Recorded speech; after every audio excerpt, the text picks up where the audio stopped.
I think we'll start with saying thank you Oh, to you thank you. for I'm making so the honored. journey up to cold Johannesburg.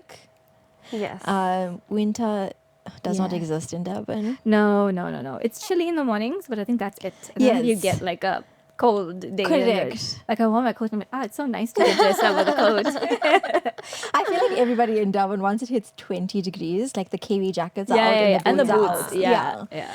100%. I think the coldest we get is like if an aircon is on. Yeah. That's the coldest pretty much in Durban Yeah. right now. No. That's why also you know just the air is different. Because we were just talking about it, the air is different. Yes. And it does winter air is like I understand the Maha sales go up now in Joburg during winter because like damn, you notice No, it in it's a bad, day. hey? It's so crazy. dry. Like for your skin, for your hair, it's not. It's so funny that people don't realize like your hair gets affected by the weather. Because somebody asked me, they were like, I just want to know is my hair feeling like rough because of the weather? And I'm like, yes, it will. Your skin is like hair, like it's gonna Yes. react to the like Yes. environmental Yeah. stuff. Yeah. They're like, oh, okay, and they ended up buying them. Yeah. That's great marketing. Yeah. So be like, listen, Joburg. You know when you're looking at your ass, like, focus on Joburg. Oh, yeah. So welcome. Thank you. I think for people who don't have the benefit of knowing you, how would people describe Me? you? Yes. Bubbly. Okay. And talkative.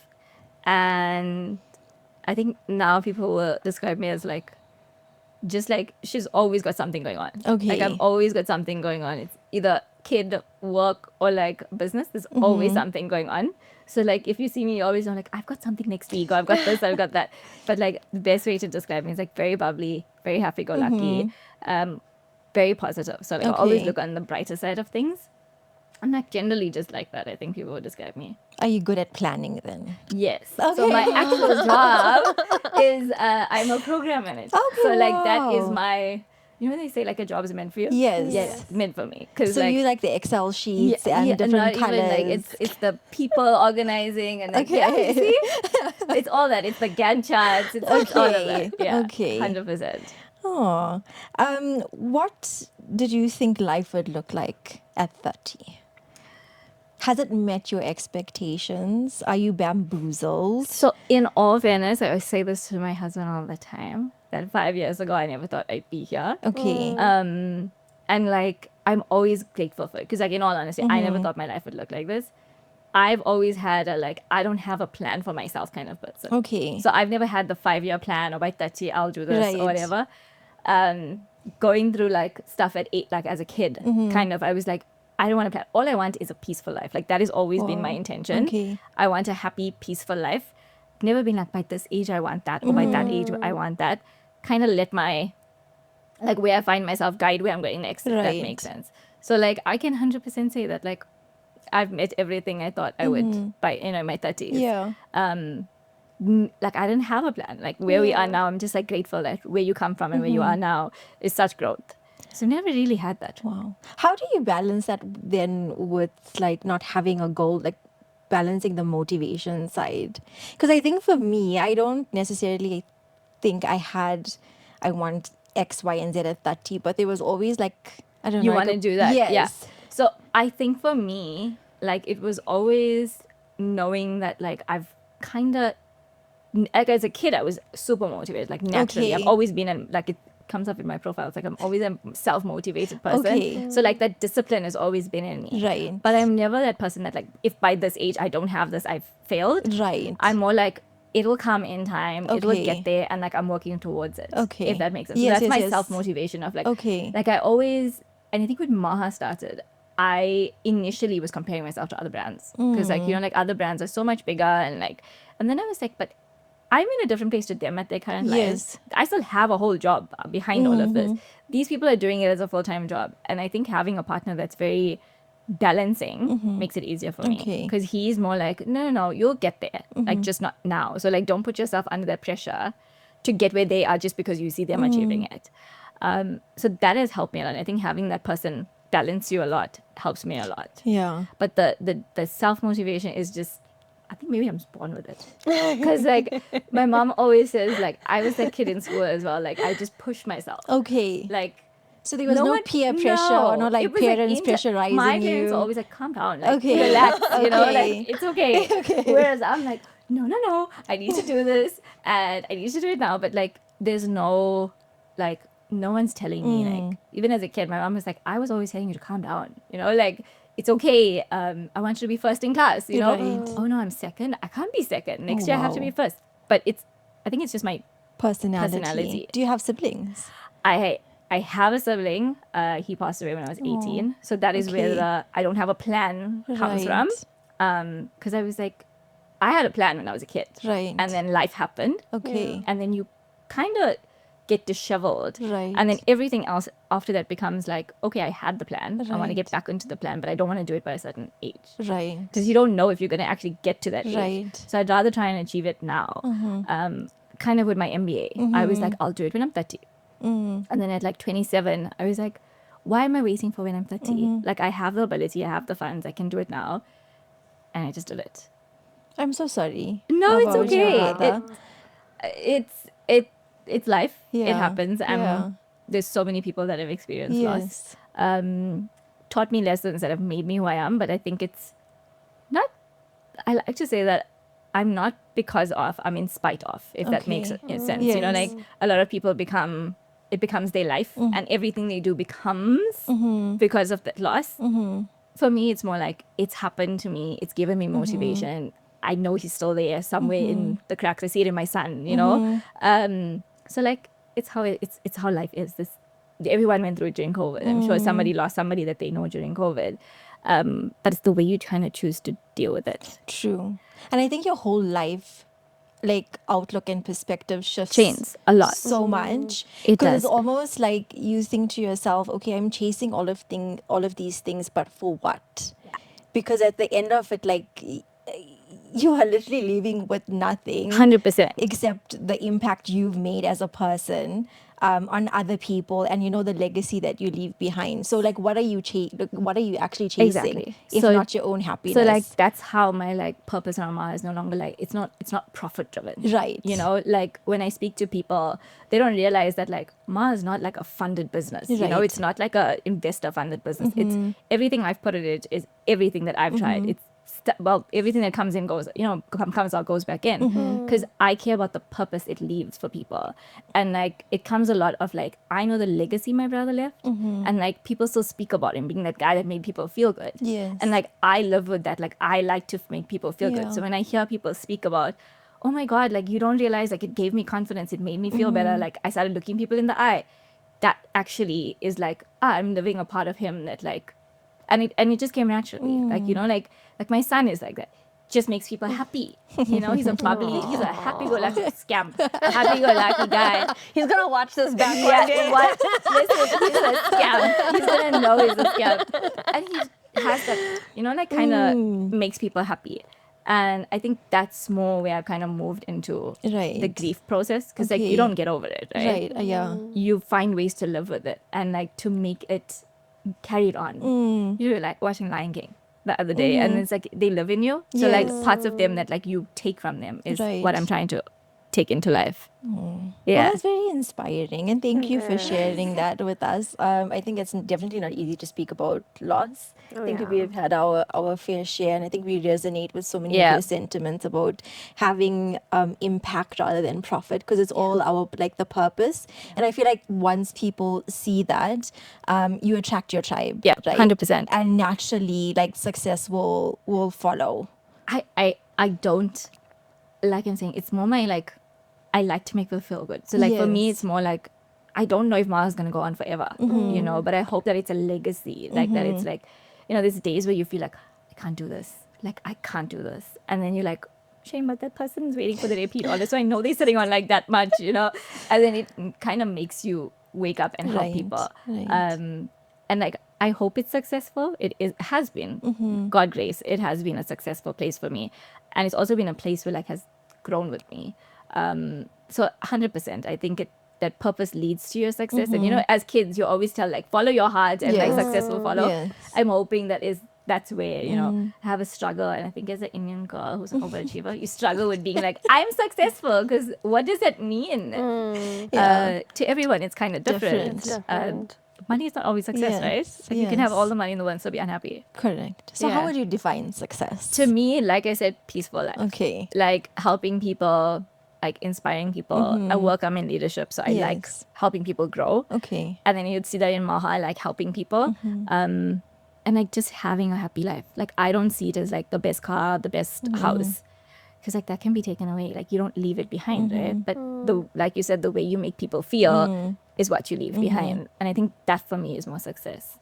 And I feel like you're right. Like loss kind of makes you see things differently. My success is no longer like, oh, the best car. And I think it's just how I've become. Yeah. Yeah. Yeah. So shifting gears a bit, what did beauty mean to you growing up? Have you always been a girly girl, So I was taking care of yourself, I was a or bit of a nerd. okay? So We've established that. so like taking beauty was not a thing. In school, I was not the girl that was cute. So I've never really like, people are like, you're so pretty. I'm like, me? You are. No, but because I've never grown up being the Okay, pretty one. okay. Like we grew up with three cousins, so three of us at the Right. same age, and like my cousin that came with me, she's been the pretty one. So she was Okay. always the one that was like, oh, you're so pretty. So I grew up Yes. the nerdy one, the other one grew up the quiet one. So Ah. like Indians put you into In a like a box, box. and I was really skinny. So like it was always like, oh, she's so skinny, you know. So like beauty wasn't a thing, and then as I started getting older, and I remember in campus, I never used to wear makeup. And there was a guy who came to me, he's like, do you not want to cover up your dark Oh circles? my goodness. And I was like, What? oh, okay. And then I started wearing concealer. And then over the years, like, I think also, like, starting to see myself, like, as somebody who, like, if I take care of my hair, if I look Right. skincare, because I started off with skincare. I love skincare, Okay. right? And then started taking care of my hair. And I think with the beauty thing, it's more like feeling good about Good, yourself. Because, like, right. I never followed trends. And I had, my granny used to always tell me, she's like, it's not about like the best of the best. It's about like feeling good about yourself, and growing up with that example, I never let the like, you're not the pretty one. Get to Get you. to me. Okay. I think I was very like, okay, it is what it is, But I come out first. Yeah, that was me. I was like, but I'm so smart, like I was that one. Okay. Yeah. Okay. So it never really like bothered me too Right. much. Yeah. Okay. So then what's one thing people would be surprised to learn about you? That I'm extremely anxious. I have severe anxiety. I don't show it, but I have severe anxiety. I've kind of grown and it's gotten a lot better, but my anxiety can really eat me up, especially having a baby. I had postpartum depression, so that also took me out for a bit. Okay. But like you'd never tell because like I do not show it at all. Okay. It's under control, obviously, but like you never really get out of having anxiety. Just kind of like ebbs and flows, kind of thing. But you'd never tell. I know when people were like, "You had postpartum depression, but you'd never tell it." I'm like, because I'm not gonna cry. You know what I mean? Like, Yeah. it's not like just crying all day. Yes. But yeah, I want to know. Like, I have severe depression. I actually used to be medicated because of my anxiety. But now, thankfully, I found ways to like manage To it. manage it. So is it something you had throughout? I think now as an adult, I actually think I had it as a kid, and like Okay. no one actually recognized it. Right. I had social anxiety specifically. Okay. So being on stage, being around Okay. people, I would say I have a stomach ache, Okay. and like my mom would be like, "God, like where's this child? She's fine. She was like fine 5 minutes ago." But when you learn later on in life and you start counseling and Yes. stuff, they were like, "Yeah, but that's early signs of anxiety as a child." Wow. So I think I've always had it, and I think because of my internalized pressure and always wanting to be the best, I created anxiety in myself. Okay. And then obviously after loss, it kind of got worse. And then through life, I've learned to handle my anxiety. Like I started Okay. working out Okay. and, trying to not always focus on using medication to calm me down. Right. Yeah, because you can't stay on it forever. Yes. And kind of like where the Yeah. wellness journey started. Right. You got to start looking for things that are healthy coping mechanisms. Right. And that is sustainable. It is sustainable, yeah. Yeah. Because like medication is not sustainable, and like I would lose weight from my anxiety because I couldn't eat. My anxiety was so bad I wouldn't be able to eat. So it you would never tell actually that I had anxiety because like even this morning it was nerves, it wasn't anxiety. So I'm like Okay. we've moved, Yes, we've grown. okay. We acknowledge the growth. Yes. So that's that's growth. Wow. Yeah. I think just I'm so curious about the postpartum stuff. Is it something, because I feel people are speaking about it a bit more openly. Like I don't think our mothers would. It was No, never a 100%. conversation like there's postpartum depression. No. So was it something that you sought? Because I know how I am. I really have anxious thoughts about being like a mom. mom and like things going wrong with my child or having a child that's like special needs. Like you my wake mind up is to see they breathing. Yes, my mind is wild. So I really am like anxious about what if that happens to me. So That is was there me. Okay. That was me. So I was anxious going into it because I'm like, I was so happy during my pregnancy. And then before I was pregnant, I was like, oh, but what if my friend had a Yes. baby and I was waking up to check if her baby's awake. Like that was me with my Right. anxiety. And my postpartum depression actually started later on in my postpartum journey. Okay. So it was around November till about end of Jan. Okay. And it started in August and it was kind of like ebbing and flowing, I was kind of going through it. And at one stage I had a list of like reasons to stay Okay. because it had gotten that bad. And like no one would tell that I was that bad because I would be putting the baby to sleep and then like You're in still tears. functioning. And like in Yeah. tears like afterwards because I'm like, why do I feel like this? Like why do I feel like I'm failing as a mom? And like I'm failing everybody around me. And there were days where I'd be like, I just gotta go and get this order done. And I'd be sitting in the room and like just because we have a room for Maha. Okay. And I'd sit there and I'd cry. And I'd be like, but why do I feel like this? Like this is not okay. And anything that would challenge my norm would like throw me off. Like I'd be in tears, I think I spent the first month of it like crying every day, like driving to work, coming home. And my husband didn't know what to do because I was kind of like, I would just cry and he'd be like, I don't like what's wrong? Yes. Like what happened? Yes. And then he'd be like, okay, what can we do? Like, like what can we do? And I'm like, I don't know because I don't know what's going on. And in November, it started like my postpartum started getting like, I would get very edgy and snappy and everything would feel very overwhelming. And then around my brother's like death time, I'd get really bad. And then eventually I told him, I was like, I think I need help. Okay. And I reached out to my gynae who was like, I think you should see a physician because at this stage you're well into postpartum. So you've obviously been dealing with it and kind of hiding it Right. for a long time. And it was a female doctor. She Okay. was so understanding because she could see like, she's like, you're blinking a lot. You're very anxious. And I was like, Wow. you can see anxiety in people. She's like, yeah, anxious people blink a lot. And I was like, I never knew that. And she was like, no, like it's definitely postpartum depression. It's a hormonal thing. Okay.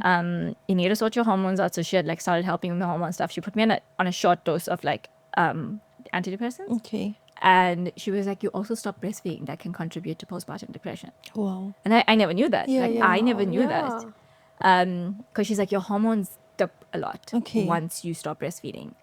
So she was incredibly kind and she monitored and like would message me. And I think by Feb, I was like a whole different person. And I was like, oh my God, I feel like myself. I can laugh. And my husband one day said like, I haven't heard you laugh in so long. Because he was like, you've lost, I had lost that bubbly side of me. Right. It felt like anything anybody was telling me was an attack. And you'd be like, but I'm trying. And I'd always tell people, but I'm trying and I'm trying. And it was like just this weight that was like really heavy with you. And it felt like everybody was the enemy. And I couldn't understand. And you know what? And my mom kept telling me, like, you need to take time for yourself. And I'm like, but I am. Like, I'm sorting out Maha. And she's like, no, you need to take time. Because, like, she's like, your brain is constantly working. And I think, my mom says she suspected. Because she used to she takes care of my son during the week. She said she suspected because she's like, your voice didn't sound the same. She's like, that bubbly, happy-go-lucky part of you didn't sound the same. And she's like, in our day, they would say, like, the ladies have gone crazy. Because like their version of postpartum depression wasn't like ours. It was like extreme. Right. That's when they'd be like, something's wrong. But she's like, no one spoke about it. Well, yes. About postpartum Right. depression. And then she was like, no, but like, I know this lady who had like, she was really sad. And I was, and people would wonder like, why is she sad? She's like, you never showed it. So no one recognized it in me. It had to take myself being like, I don't want to feel like this anymore. And going and asking for help because it's so embarrassing also. Like, you don't want to be that person that's like, oh, I think something's wrong. Like, because you just had a baby. That's the best part of your life. Yeah. But it just happens. it Well, it was just very happened. courageous of you to, number one, know that something was off, and number two, seek help. Because I think you go into the mindset of wanting to fix it Yeah. through willpower, which I Yeah, no, think and I people would do tell you a pray. lot. And you know, like, Yeah. people are like, no, you feel bad, like just pray about it. And you're like, but I am praying. Like I haven't left God behind. It's just that like I can't get myself out of this. And like, you know, it just felt like some part of my son's like 4 to 6 months, for like 10 months. Like some of it I can only remember in pictures. Wow. Because like my brain would constantly be racing, you know, like about like Right. I didn't remember that, or I didn't do this, or like what if he falls behind? And you know, like the biggest guilt, guilt used to get to me. I'm like, oh my god, I'm working. My son doesn't get to go to mommy classes. Like he's gonna fall behind. Like it was like that for me, Constant. constant. And like if I'm at work, I'm thinking about baby. I mean, I'm at home, I'm thinking about work. Yes. You know, and then I was like losing myself. And eventually, like people at work noticed. They were like, when you think people are not watching you, your smile drops. Right. And I was like, wow, people actually like pay attention. And that's when I was like, okay, no, I think I need to get help because I'm not really happy. I'm just telling people I'm happy. That was my motivation for getting help. And it was tough because it's embarrassing. Like, wow, you have friends that don't have this. Or maybe they do and And just don't share. Yeah. And like my friend was like, no, I have anxiety. And Right. she's like, I don't leave my baby with anybody. And she's 2. Wow. But now it's more open and people are more open to it. Right. And like also meeting people that are not judgmental, you know, because some people are like, what do you mean you work? You know, your child's not getting the. I'm sorry, like things are expensive in the world. Not needs in to Cyril's function. economy. Yeah, but meeting people that are like-minded helps. Yes. And like having friends that are like, you okay? You know, like something's not right, and like you know, people noticing that also like, whoa, like wait, something's going on. That actually, like I think. It's like you think like people probably always cry, you know. I'm sure people cry when they're driving home. I think that's normal, right? That's what I was telling myself. But yeah, Oh. yeah. That Well, really you helps. seem your bubbly self now. Yeah, like I said, February was like a completely different change for me. Version, yeah. It was like if you had seen me in January, you'd like, oh, she's fun, and then I'd be like, yeah. And you try.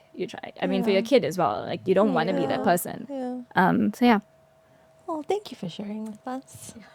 Honestly, I don't think it's easy to talk about these things, especially like the anxiety and postpartum depression. Like you said, I don't think people feel safe enough, maybe, or they feel almost like embarrassed to share, which is a really what we're trying to break. I think, Yeah. is just to create that open Because space if you look and at community. social media, right, Yes. like they show the best parts of motherhood. Yes. Like they don't show your kid is crying at like 1 o'clock in the morning. You're like, I have work at like I need to be up in 4 hours, and they don't show you that part. Yes. So like sometimes you wonder like, am I not good enough? And I feel like that contributed, and I had to pull back actually from social media in order for me to like get my mind right. Right. Because constantly watching friends and constantly watching other people do things perfect. Yes. I'm like, oh, my son's crying in the pram and he doesn't want to sit in this. Like, what am I doing wrong? Yes. And it doesn't help. It doesn't help. And I wish social media was more Yes. open, Yeah. you know? Yeah, that is true. Yeah. That is true. I always find myself on TikTok, you can go from like extreme emotions, like seeing a Labrador doing some cute stuff, and then you see somebody's grief video, and then you see, and I feel like the range of emotion yeah. that's on your, it's not. Yeah, I feel It's not differently. healthy. It's not. it's It's not. It's not healthy. You want to go through the second segment? Yes. Yes. Thank you for sharing that with us, because I know I can't imagine that it's also easy, but I think it speaks to a lot like of what we're trying, like Yulia mentioned, to do on the Yeah. podcast. I think just to close out on the postpartum depression, if someone is struggling with this, what would you tell them? Like, how would they, for example, be able to identify it? I think when you feel like you're not like yourself, like for me, it felt like this is not me. Yeah. Like my son's not getting the best version of me. And for me, it was when I'm really goofy. Yeah. And I felt like I wasn't laughing. And, you know, I was like, this doesn't feel good. That for me was like, this is when I'm like, I need help. And I think it's hard to go to somebody and be like, you know, in all fairness, my family didn't fully understand it. You know, I remember at one stage, I felt like something wasn't up because I was having really bad thoughts. So putting my son to sleep and being like, I have really weird thoughts and I don't know if this is normal. You'll get over it. It's fine. All of them went through it, you know? You went like that. Man is And then I was like, thanks. Okay. I was like, so I'm not going back to you. And then like kind of hearing that, you know, like, oh, everybody goes through it. I pushed it aside until it was getting to a point where I'm like in my notes pad going, reason number 1, fear. You know, like that's what I was doing. And I'm like, whoa, this is getting a bit extreme. And when you feel like you're not like yourself and like you know yourself, right? Like you know your character. When you feel like you're not like yourself, like for me it was hard to go to people that I knew because people that you know are like, this person was like that and like now they're fine. So they don't take you seriously. And especially in my character, I'm very bubbly. So like because I'm always happy, you don't really know when I'm telling them I'm having weird thoughts that I'm coming to you with like a real concern. And like a lot of people would do it. I'm sure with others, they're going to make, that person's always like that. They're not always smiling. So that's just how they are. Going to a professional and like seeking out a female doctor. It was mansplaining me, you know what I mean? And like he loves me, but it's just that in his mind, that generation, it was just a normal thing. It was a normal thing. Like she was Correct. crying because the baby was crying, you Yes. know? And it was more going to a female doctor and like being like, I don't know if this is okay. And like speaking out to somebody that's not judgmental, that's not going to say, oh no, that person went through it, it's fine. But I think recognizing that like, I don't want to feel like this forever. I don't want my son's childhood to be about me feeling like I'm not a good enough mom. And yeah, I mean, it's hard to leave them and like there's a lot of guilt around it, but like knowing that like you're not a bad mom. You're just, your hormones are all over the place. Life happens quickly. And you know, if you're a working mom, you go from in this bubble with your baby to now you're back at work and nobody cares that you've gone on maternity leave and come back. You're just working. And then trying to find that balance throws you off. So I think honestly, seek out a doctor and like I would suggest either your gynae or a female doctor. And if you have friends like that have moms, like ask them questions because a lot of times like they're just afraid to say. They're just afraid to say what's on their mind because it's not always easy to tell somebody, I think I'm thinking really weird thoughts. Yeah. You know, it takes a lot to go to somebody and be like, I think something's wrong. But if you have that trustworthy person, don't go to a man because like that man doesn't understand anything. He didn't have his body cut open. He didn't have a baby come out of him. He knows nothing. We're back to men are trash. I think in my case, my husband noticed that I was like not myself because he was like, but you're not laughing and you're not, you know, like, but he couldn't help. Like he didn't know what was going on. He's a dad for the first time also. Like he doesn't know. He could think this is normal because you're not in the inside of somebody else's home when they become parents for the first time. But like I'm saying, don't go to man. Like, not men are trash, but they don't know. So yeah, I think it's so important for men to also take the initiative to actually understand what goes on. The problem is postpartum is such a range. Right. Like, depends on your character, depends on how you're fixed. Some people get rage, postpartum rage. And like, you can't help it. Some people have postpartum psychosis. You know, like yes, I heard like some instances where people have postpartum, I don't know what it's called, but like thoughts of wanting to actually kill their baby. Yes, Do you know how or that's they how have a bad. disliking towards their child. Yes, yes. And I remember a friend of mine had, she felt like she wasn't connecting with her baby. And then when she told me, and I was like, it's okay, like this happens, but maybe you should speak to your doctor. Because like, she's like, my baby's like 4 months old and I feel like I'm doing everything for her, but like she doesn't love me and I don't have that connection to her. And I remember I was like, no, you know what, I completely understand, it happens. And at that point, like it was like this year sometime, because I'd gone through it. I never felt that way, but like I know it ranges. Right. I was like, no, I think you should like speak to somebody. I think maybe speak to your gynae or speak to a doctor, maybe go for counseling. And then I'd spoken to her after that and she's like, no, my mom said this happens. Oh wow. And then I was like, oh, okay. And like I haven't heard from her since because like I think me telling her like go for counseling didn't sit well with the way her family sees things. Right. And I was just like, okay, but are you okay? And she's like, yeah, I'm fine. Like, okay. There's, you know, like not everyone's gonna take like, Yeah. because some people are open to counseling, right? But some families are not. Yeah. Especially in Indian homes. Yes. Like they'll see it as like we're not crazy. Yes. There's nothing wrong. There's nothing wrong with us. But sometimes speaking to somebody who's not judgmental about like what's going on in your brain, and it's hormonal. No one you didn't wake up one day and like, I just feel sad, you know, and it's not always sadness, which sucks because like everyone has that different range.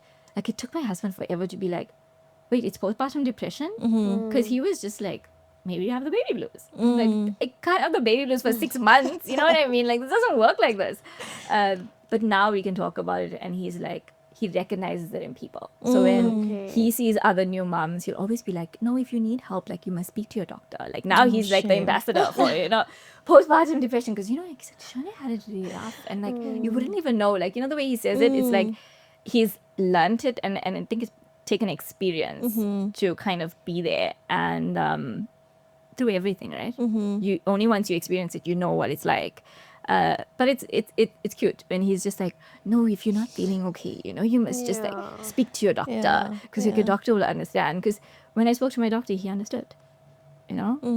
Even the female doctor was like, there's nothing. The first thing you're being told, like, it's okay, there's nothing wrong with you, because you feel crazy, right? You're like, why do I feel like it's having it and then feeling guilty for having it, which makes it worse. But when you speak to somebody who's like, it's okay, it's not your fault, there's nothing wrong with you, it's just your brain, the way it's been wired, will help you get there.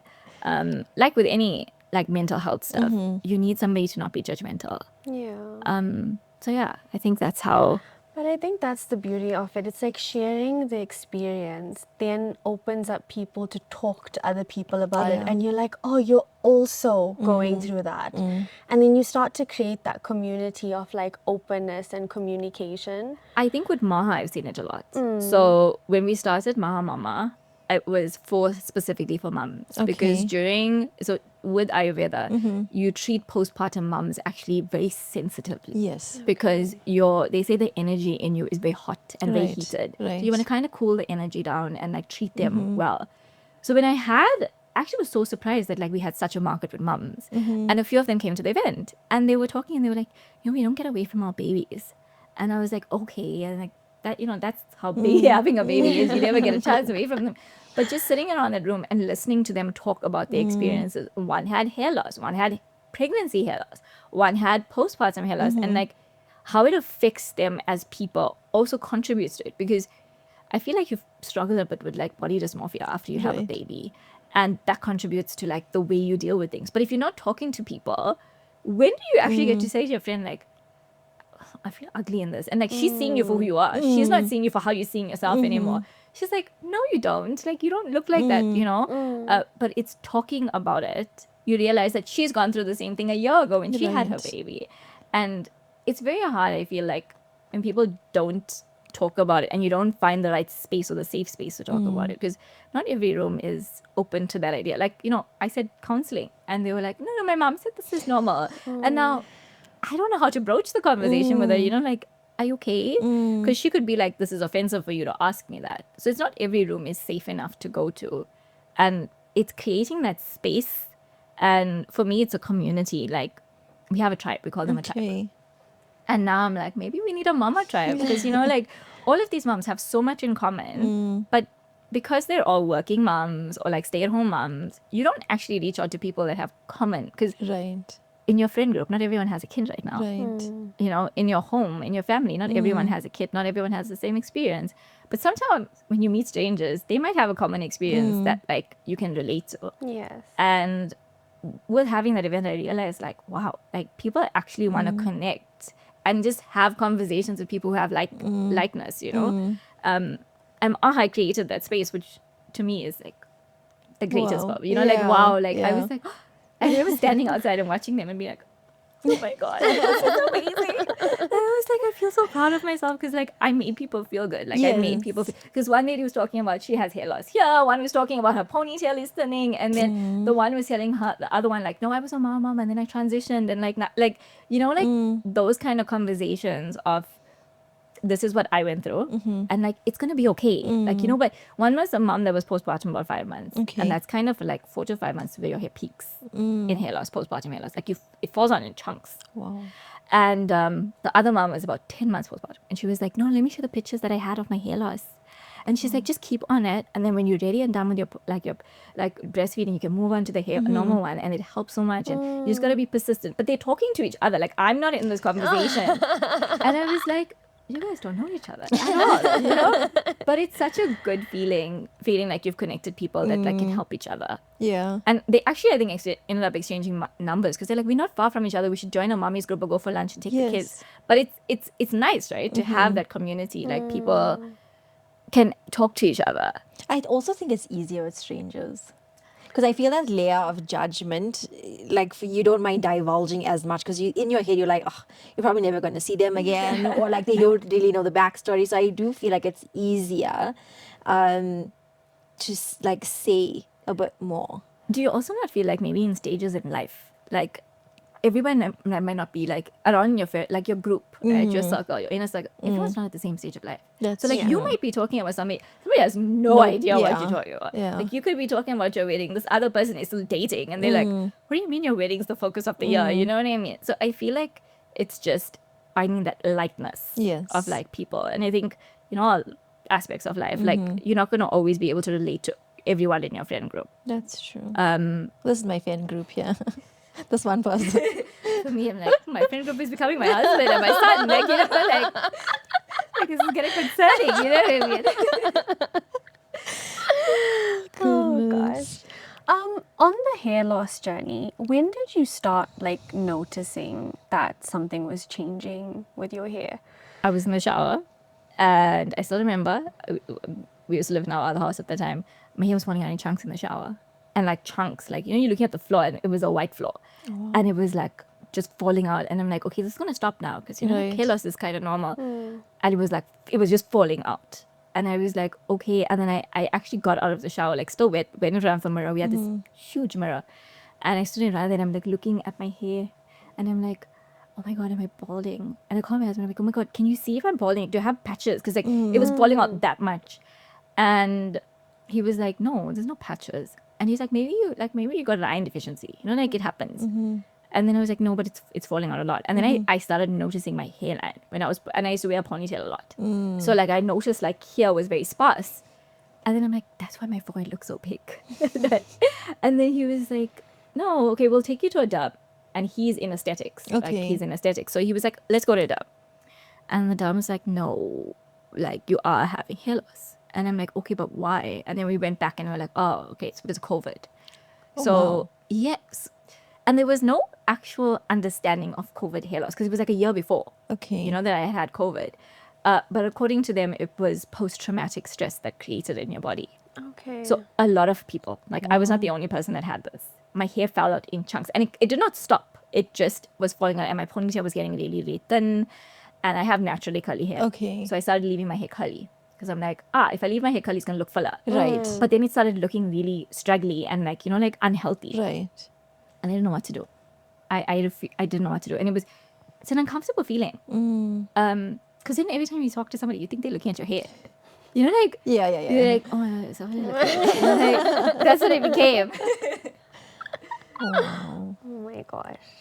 So it definitely did then change the way you saw yourself and how you thought other people saw you. That's such a strange thing. I honestly thought when we asked this question, you were going to say like it was going to be during your pregnancy or it was COVID. random. It was so random. I still Wow. remember being in the shower and like washing my hair. And it was like afternoon after gym. Right. And then I was like, what do you mean my hair? Because I'm at the healthiest I've ever been. I'm at gym. Right. I'm eating healthy. I'm taking supplements. Like, what do you mean I'm losing hair? And then I remember the doctor being like, yeah, but like we don't fully understand COVID, like what happens to your body after COVID. Because I became asthmatic after COVID. You know, like we didn't truly understand what COVID was at the time. It was maybe 2023. Right. And I became incredibly self-conscious. Like when I mean incredibly self-conscious, I was always like making sure that I'm doing this and like leaving my hair open, trying to do anything. And then anyone that looked at me a little bit longer than they should have, I was like, they noticed my hair. And I had also been going through a lot of work stuff, you know, like, so I was like, oh my God, like, is this because of work? Is that why like work is going this way? Because my hair is falling and like everything feels like it's losing. And I care so much about my job at the time. Right. It was like losing myself, you know? Right. And I was never that, oh, I'm such a beautiful person kind of person. But it was the fact that people were looking at me and I'm like, oh, they noticed my hair. Or, you know? And my husband would tell me like, no one notices it. And the doctor was like, you need to try minoxidil. And I had weaned myself of all the medication I was on because of COVID. And I was like, hell no, I'm not going on medication again.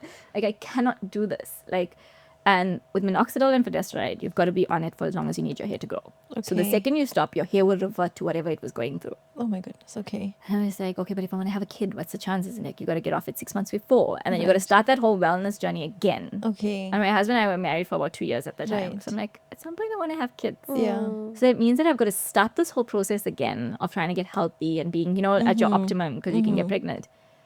And I was like, I can't do this. Like, I still remember thinking, like, I cannot do this. And I was like, okay, what can we do?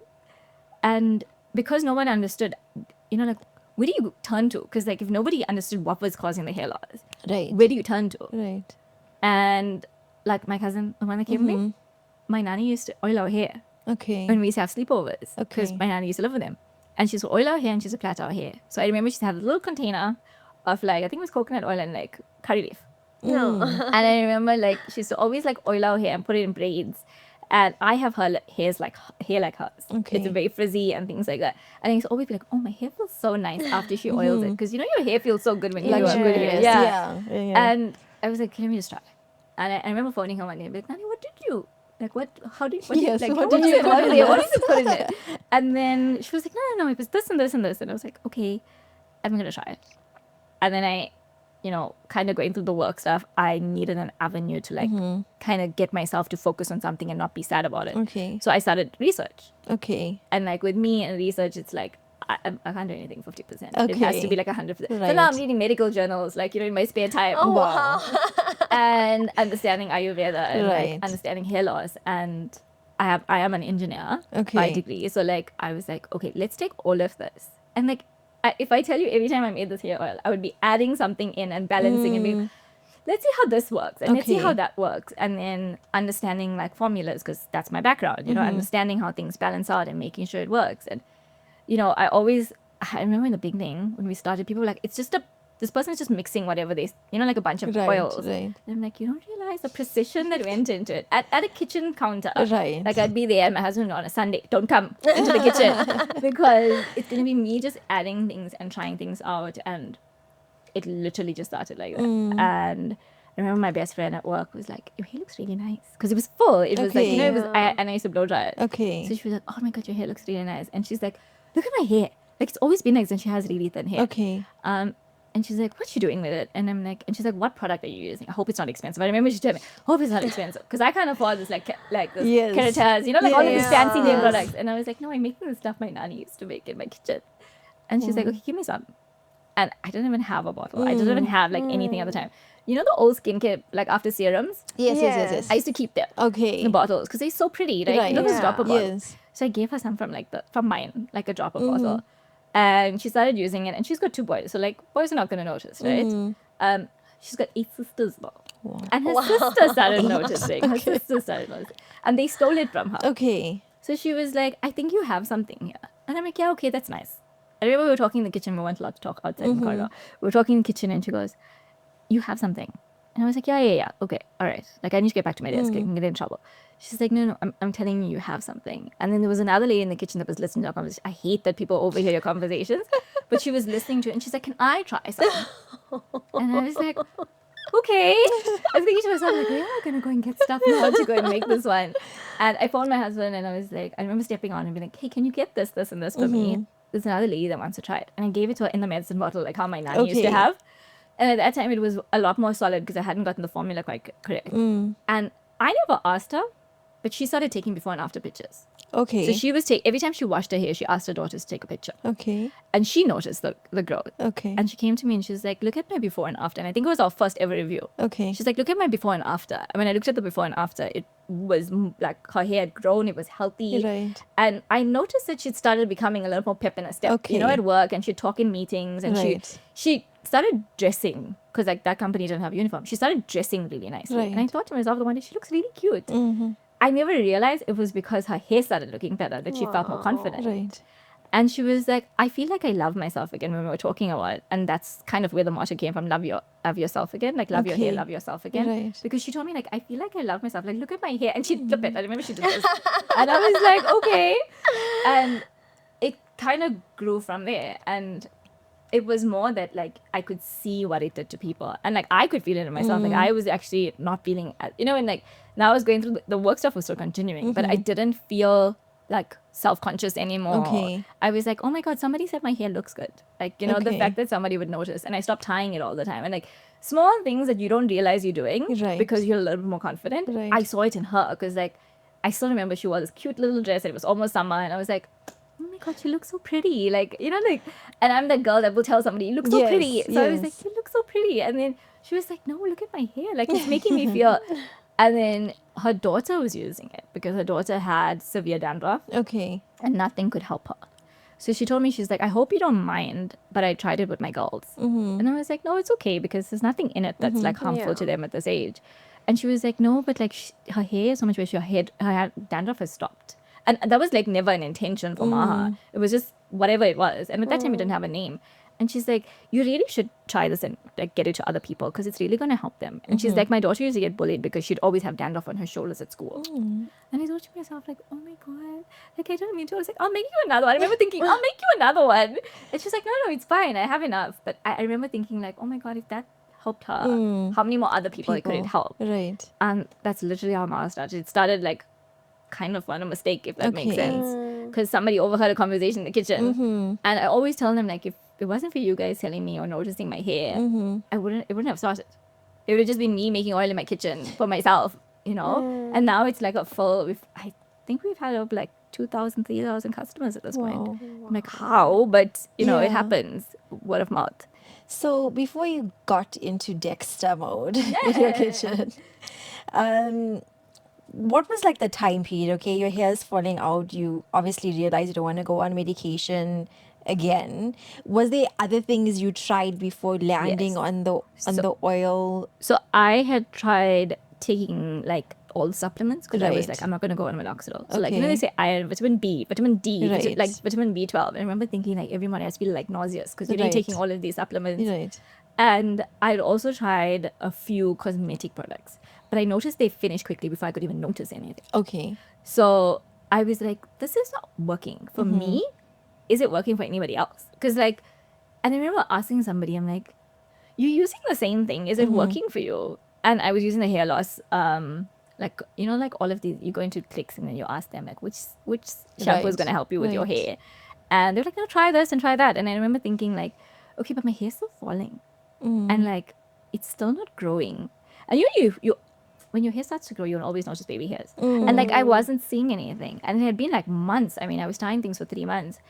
And that's kind of it. So I would say it was about a 6 month of like this whole thing happening. And when I started like noticing that like nothing's happening, like, and then I started to notice ingredients, and Okay. I started researching ingredients and Okay. realizing that a lot of things are filled with like things that are fillers Okay. in between. So you've got a lot of product, but it's not actually doing anything. Okay. It's just a filler in the product.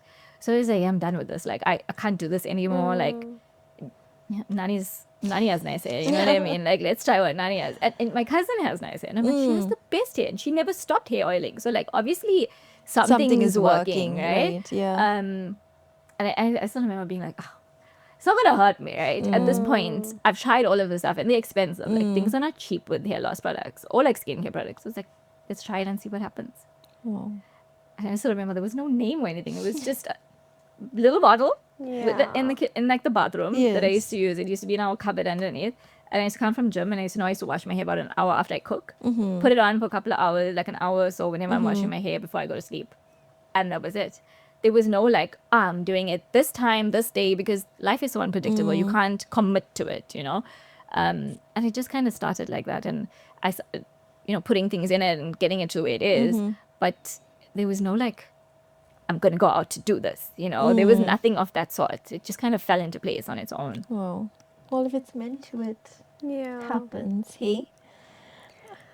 I think so. My mom struggles with hair loss, and she's tried like a whole bunch of different things, and she's gone to like these clinics and like done like these. I don't know. They put like this cap on Oh, you, yeah, I know, and those, she and tried those to, like, red light caps and stimulate- stuff. Yes, Yeah, to stimulate the hair growth and PRP and stuff. Yes, and my partner's mom also struggles, but she has alopecia. Okay. And then my partner also went through a bout of alopecia where he like lost his hair on the side, and it's so scary because I feel like so much of our identity is wrapped up 100%. in our hair. 100%. And I see how much like that affected like their All of them. confidence.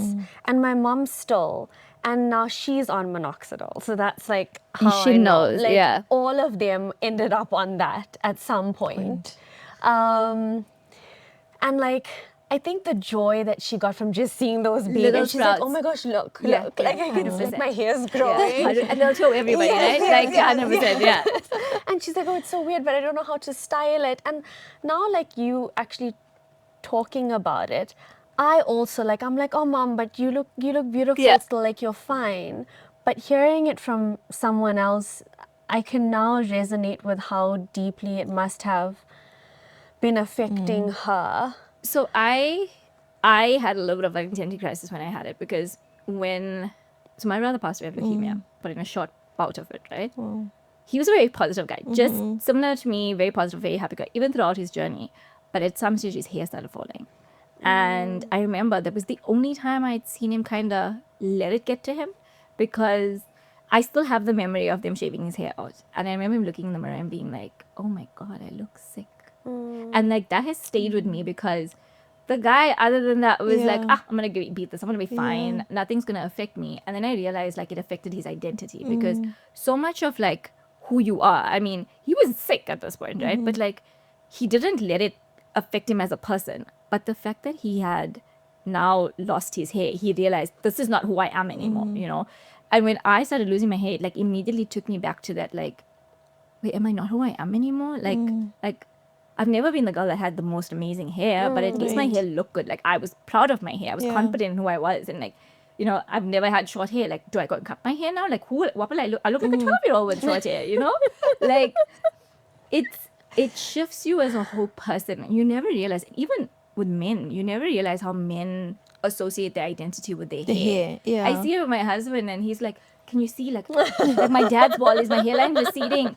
And the man's constantly like will come to me like, you'll be chilling and watching TV, and you come and be like, is my hairline receding? Because his dad's bald, you know, like he's just, it just becomes self-confident, like it's a self-confident thing. yeah. And you know, God forbid somebody say like, you're getting old. You're like, you know, your dad, when did he lose his hair?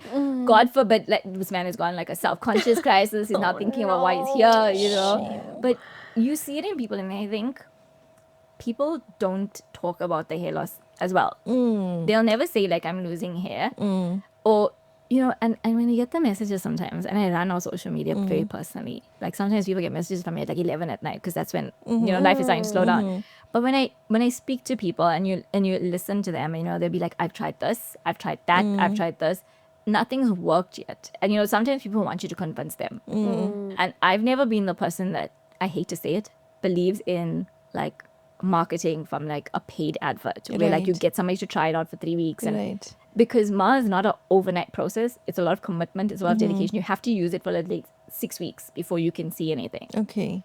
But like I always tell people, like, look at the people that have tried it.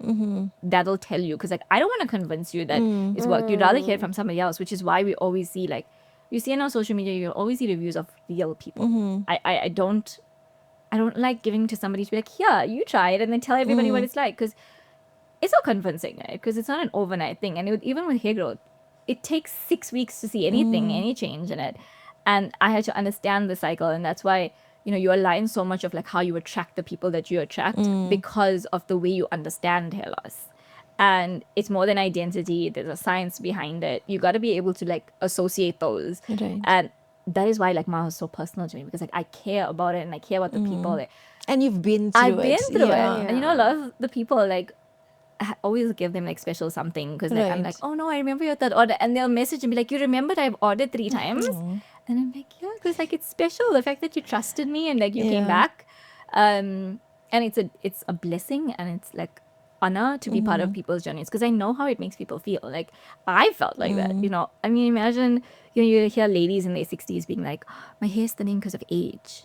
And then you're like, yeah, it happens. Unfortunately, it happens. But you're not alone. There's like, and when I tell other women, like, no, I've got these many customers that are dealing with the same thing. They'll be, really? It's not just me. I had the conversation yesterday with somebody where they were like, no, as I'm getting older, my hair's really thinning. And it's like, I had really nice hair when I was young. And you know, they My always mom start tells to me, say, yeah, you took my hair. So you know, you will hear that conversation. You know, when I was young, I had the longest blacks and the thickest hair. And then, always the aunties. And then I'll be like, no, like, you know, but like so many of, like, I have another aunt, and I'll tell them about another person, and it kind of, you can see the shift in comfort, you know, be like, oh, okay, like, I didn't know it was just me.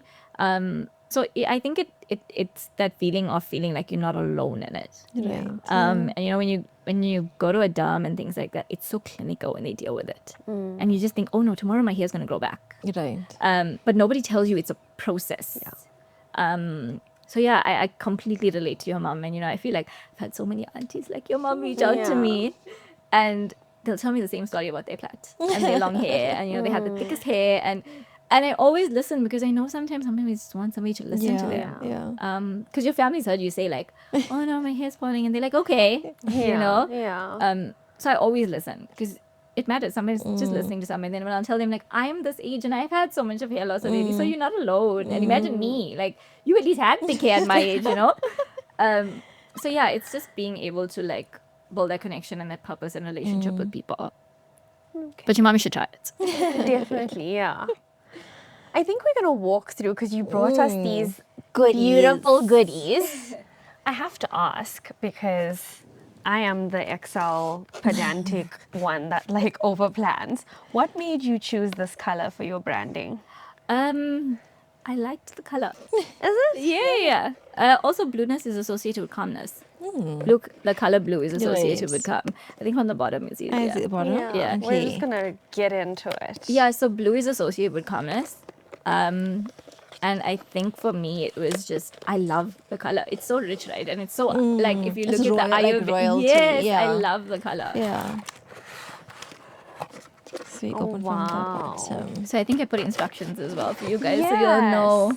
So if you cutesy. could talk us through, like, how would someone go about this process of oiling with Maha So hair oil? I would say, like, start with a drop, like, so it's a thin oil, you know. Normally with hair oils, you get like this really thick oil. It's a Yeah. very thin oil. You don't need a lot. Focus on the areas. So all of our packaging we try to use is natural. We try to use recyclable. So that Thank is you from the recyclable. sustainability queen. we We try to use appreciate sustainable. So you. that is, you can actually plant that and it can grow. Wow. So if you basically drop I like to make it a little warm because it's a nice feeling when you have Okay. warm hair oil. Right. And you basically drop it. So I would suggest warming it a bit because I think the Joba coal would have made it a little bit more solid than it should be. Right. Yeah. But you warm it up a bit, you place it on your hair and you massage it in. So the massage process also helps because Okay. it stimulates your follicles. Right. Sometimes you will have hair loss that like will accelerate in the 2 weeks because it pushes Right. out dead cells. Right. So it pushes out your dead cells. It does kind of help you kind of get rid of whatever's dead and needs to be gone. Okay. And then you'll start to notice new little, little baby hairs popping Yes. out. Okay. And like, it's not a product that you need to leave for overnight or specifically. It's Okay. minimum 20 minutes. Okay. You can leave it overnight. I know some girls do the clean hair aesthetic Right, where they do the right. bun. They'll put the Okay. hair oil in the bun. Okay. I don't have the confidence to leave the house looking like an egg. But I know a lot of girls that will do the like slick back bun with the hair oil and they wash it out. And it's completely natural. So there's no filler in it. Okay.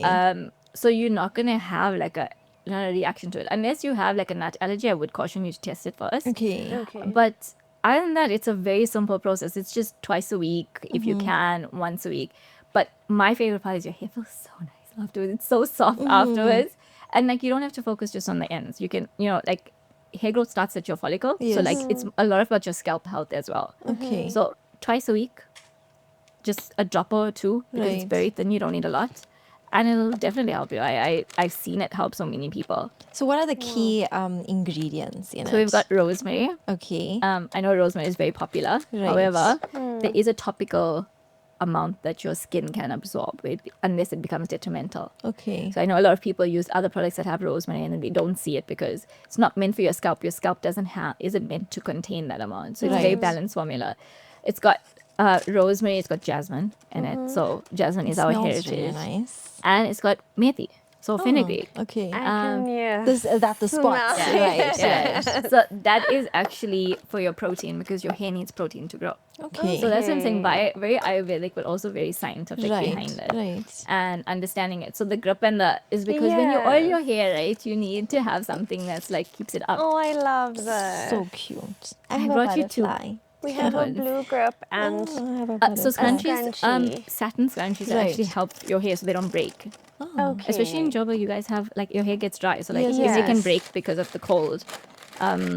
Always advise people to use satin scrunchies when they're tying their hair, and not the rubber band, because Right. it can damage your hair a lot. Are the Okay. bubble ones any good or not? They are as well, Okay, yeah, because okay. the actual rubber band can be very harsh on your On hair. your hair, yeah. I think I've naturally just stopped using the elastic, the old school ones. The But black thank one you. school ones. Thank you so Thank much. you so I'm much for definitely this. going to try. I am going to do it because winter Try has it. been harsh on my hair. Yeah. That I notice the dryness, and I have curly hair as well. Okay. So I feel like curly hair as well gets Can be dry. very dry, yeah, because it needs moisture in order to stay like fresh. Yes. Yeah.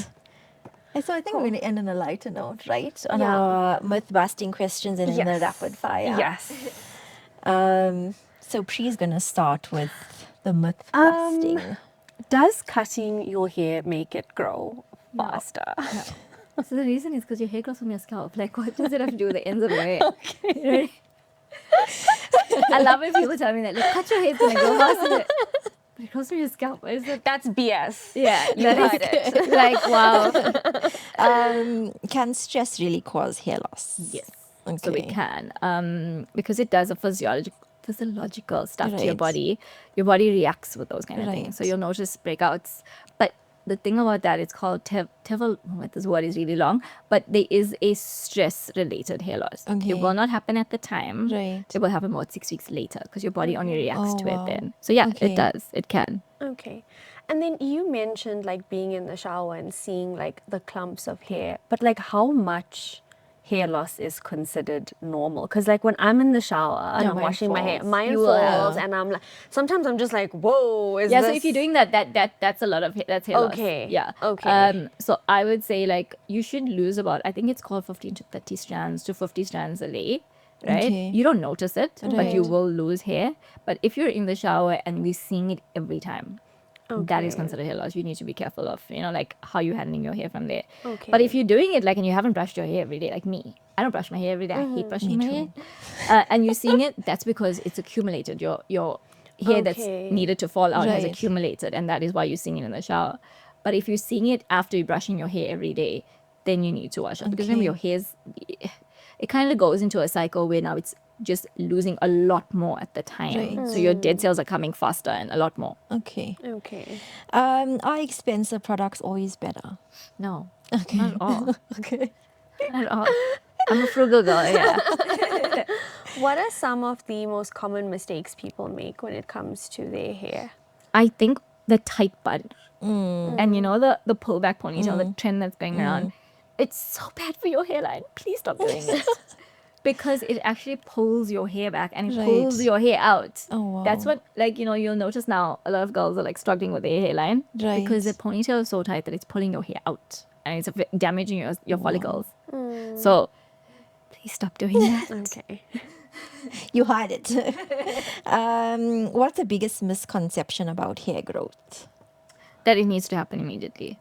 Okay. So I think a lot of people assume it takes like a day or two or like a Right. week. Right. You're not going to notice it immediately. Okay. You got to be consistent with it. You got to be a little bit patient. Yes. A lot of times that we lose customers is when they think after 2 weeks they're going to notice a huge difference in their hair.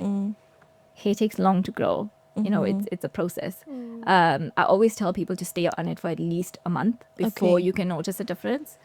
We have lost very few customers, but like I do tell people to be consistent with it because you don't know what your body's going through as well. That could be, contributing to that. And I also tell people that like if you are feeling like you're not noticing it, please go and get your bloods done because like your vitamin levels really do affect your hair loss Yeah. as well. Okay. And then what habits contribute? I think you just mentioned that though, like to healthy hair. Like for example, getting the bloods done, but like daily. Eating, so like, eating protein. So Right. like it's so hard sometimes because like you like have a busy day, like did I remember to eat protein? But like eating healthy like is one thing. Drinking water, so like you need to stay like hydrated.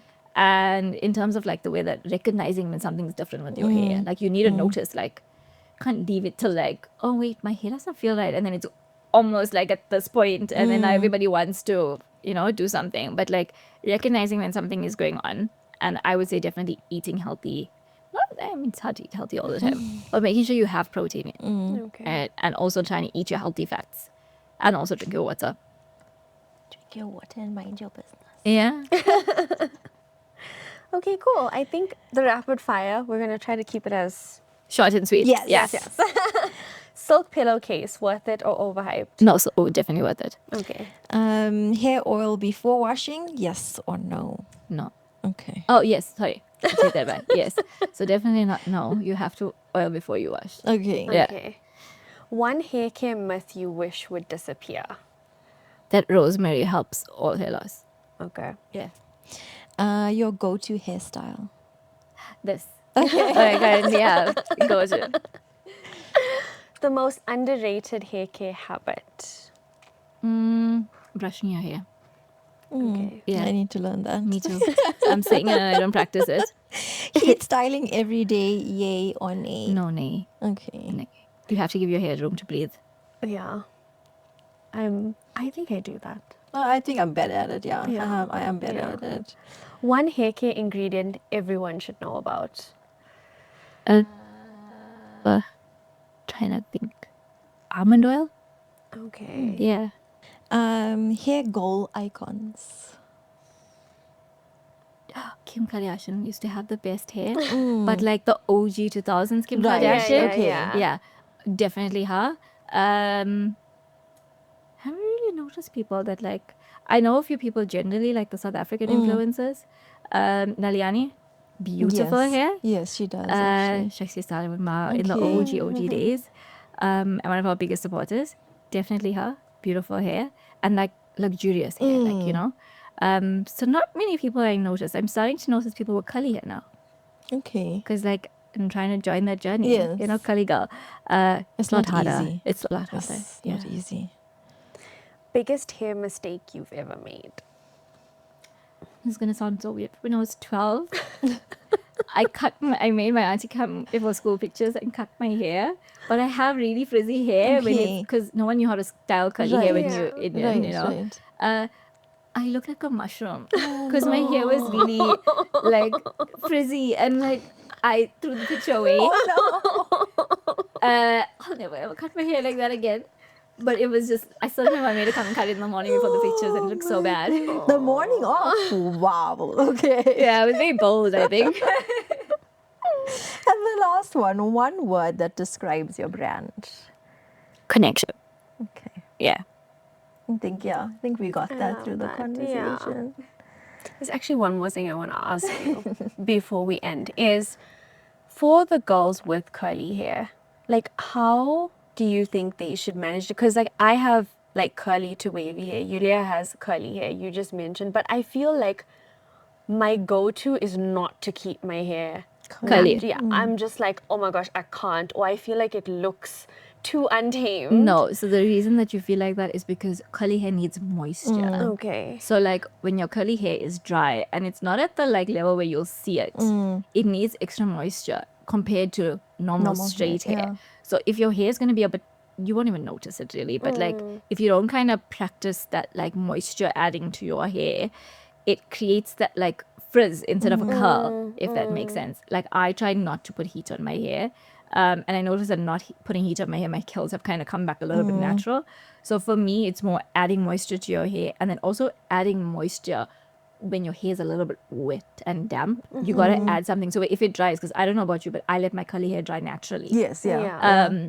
You got to have a little bit of something that. Yes. So we have a dry oil that we add that doesn't create the glossy Okay. effect. It just adds moisture to your hair. Okay. I actually did it. We went to Zanzibar recently, and my hair was full on curly, but it Right. had the frizz. Okay. So I was like on the beach, like with a little bottle, like, like, cause I was like, I'm gonna look like a poof, you know. So, like, so you have to have that moisture add in your hair, especially curly hair, because curly hair has a different kind of like synthetic makeup compared to straight hair.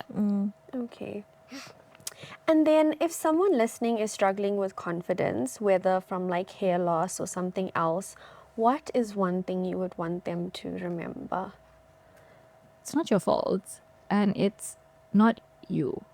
It's also like the one thing I think I'm still practicing is like dress up and maybe you'll feel good. Like, you know, if you dress up, like, I don't know, maybe it's just me, but like when you dress up really nice, you feel Feel good. good, yeah. Yeah, I think that's kind of what I would say. Like, dress up, you never know, you might feel good. Like, wear something that you know will make you feel good and it'll help. And like, look at where you're losing your confidence. 'Cause something is making you lose your confidence. And help. Like, it's nice to dress up and like look pretty. And like, somebody's like, oh, you look so pretty. You know, like, it helps your confidence. Yeah. Just, you know, just, yeah. And then you're like, oh, yeah, of course I look pretty. But the confidence, I think, comes also, you know, when you can't struggle with it internally. Coming from outside, Yeah. it makes you just be like, oh my God, did you hear what they said? You know, like that kind of thing. So, yeah, I would definitely say dress up, make yourself, so the only way, look good to feel good, right? Yeah. So, yeah, I think look good to feel good. Awesome. Well, thank you. Thank you you for so having much. me. For being here, for being honest. Yeah. I For giving appreciate us it. I never thought I'd go in that direction. The postpartum and the anxiety. either. But I think it was such a good conversation to have, and I think your honesty will definitely benefit a lot of people. So I hope thank so. you. I hope so. I hope it allows people to kind of be a little bit more open as well and like try and seek help if they need. Yeah. Thank you. Yes. Thank Thank you for having me. I'm so appreciative of you having like our little baby, you know, baby brand. Yeah. It's like, yeah, but I appreciate it. Thank you so much. Thanks.